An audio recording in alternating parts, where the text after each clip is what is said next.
ఈ సినిమా ఓటీటీలోకి ఎప్పుడు వస్తుందా అని వెయిట్ చేస్తున్నవారు చాలామందినే ఉన్నారు.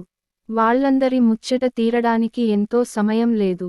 రేపటి నుంచి ఈ సినిమా నెట్ఫ్లిక్స్ లో స్ట్రీమింగ్ కానుంది. అందుకు సంబంధించిన అధికారిక ప్రకటన కూడా వచ్చేసింది.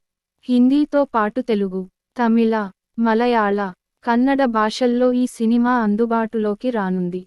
హీరో పాత్రను డిజైన్ చేసిన తీరు సాధారణమైన స్థాయిని దాటిపోయి కనిపిస్తుంది. టైటిల్కి తగినట్టుగానే ఆ పాత్రను డిజైన్ చేశారని అనుకోవాలి. హింస, రక్తపాతం, అభ్యంతరకరమైన సన్నివేశాలు అక్కడక్కడా కనిపిస్తాయి.